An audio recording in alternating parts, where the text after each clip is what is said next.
Hi అండి. అందరికీ నమస్కారం. Welcome to my channel. ఈ వీడియోలో ఏపీ ప్రభుత్వ పెన్షనర్లందరికీ ఇప్పుడే అందిన తాజా వార్త. ఈ యొక్క పూర్తి వివరాలు వీడియోలో తెలుసుకుందాము. వీడియో అయితే ఎక్కడే గాని స్కిప్ చేయకుండా ఎండ్ వరకు చూసేయండి. అప్పుడే ఇన్ఫర్మేషన్ పూర్తిగా అర్థమవుతుంది. అలాగే ఈ వీడియో చూస్తున్న ప్రతి ఒక్కరు వీడియోకైతే లైక్ చేయండి ఫ్రెండ్స్. ఈ వీడియోని తోటి ఉద్యోగ పెన్షన్ మిత్రులతో అయితే షేర్ చేయండి.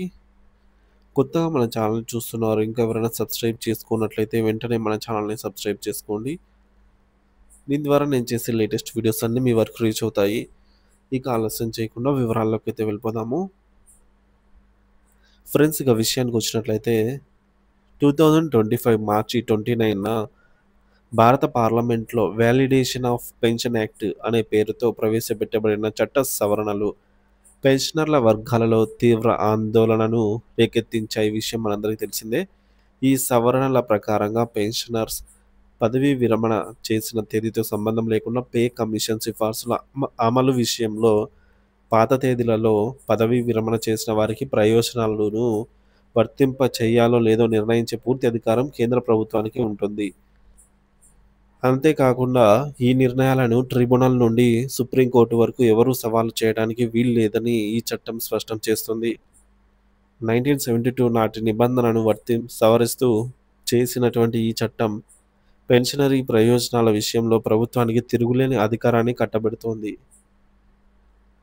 ఈ చట్ట సవరణ చెల్లుబాటును సవాలు చేస్తూ అనేక పెన్షనర్ల సంఘాలు సుప్రీంకోర్టును ఆశ్రయించడానికి సిద్ధమవుతున్నాయి. ముఖ్యంగా ఎస్30 పెన్షన్ అసోసియేషన్ ఈ పోరాటంలో ముందంజలో ఉన్నాయి.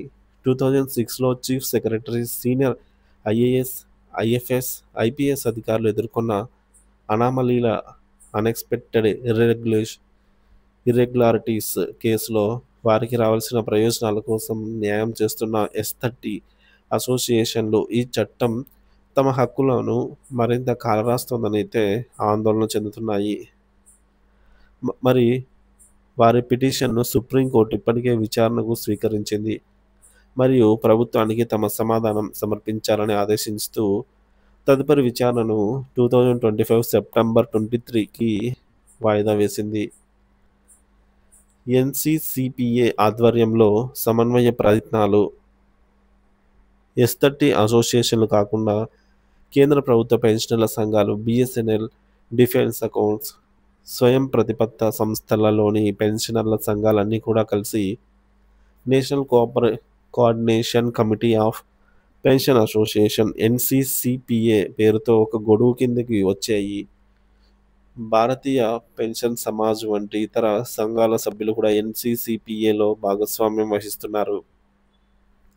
ఈ చట్ట సవరణ చెల్లుబాటును సవాల్ చేస్తూ సుప్రీంకోర్టులో పిటిషన్ దాఖలు చేయాలని అయితే ఎన్సీసీపీఏ నిర్ణయించింది.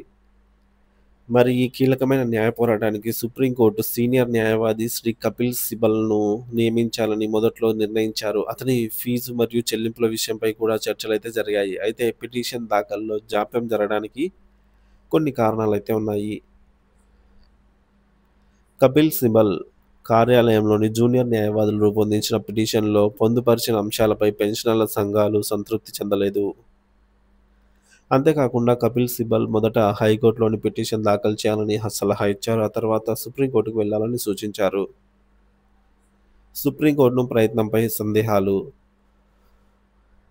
కపిల్ సిబల్ సలహాపై పెన్షనర్ల సంఘాలకు కొన్ని సందేహాలు తలెత్తాయి. హైకోర్టులో కేసు దాఖలు చేస్తే ఆలస్యం అవుతుందని, అప్పటికే ఎస్30 కేసు సుప్రీంకోర్టులో విచారణలో ఉన్నందున మొదటి నుండి హైకోర్టులో కేసు వేయాల్సిన అవసరం ఏముందని వారు ప్రశ్నించారు. అంతేకాకుండా అన్ని పెన్షనర్ల వర్గాలు ఢిల్లీ రిజిస్టర్ అయి ఉంటాయి ఢిల్లీలో. సో ఢిల్లీ హైకోర్టులో కేసు వేయాలంటే ఢిల్లీ కోఆపరేటివ్ సొసైటీ యాక్ట్ కింద వెల్ఫేర్ అసోసియేషన్లుగా రిజిస్టర్ అయి ఉన్న సంఘాలకు మాత్రమే అవకాశం ఉంటుంది. రిజిస్ట్రేషన్ లేని సంఘాలు పిటిషన్పై సంతకం పెట్టలేవు. తద్వారా వారు ఈ న్యాయ పోరాటంలో భాగస్వాములు కాలేకపోతారు. హైకోర్టులో కేసు వేయడం వల్ల ఎంత సమయం పడుతుంది, అది ఎప్పుడు సుప్రీంకోర్టుకు చేరుకుంటుందనే విషయాలపై కూడా వారికి స్పష్టత అవసరము. చట్ట సవరణల వల్ల తమకు ఎటువంటి నష్టం జరగకుండానే భవిష్యత్తులో నష్టం జరగవచ్చని ఊహించుకుని కేసు వేయడం సరైనదేనా అనే సందేహాన్ని కూడా పెన్షనర్ల సంఘాలు న్యాయవాదుల వద్ద వ్యక్తం చేశాయి.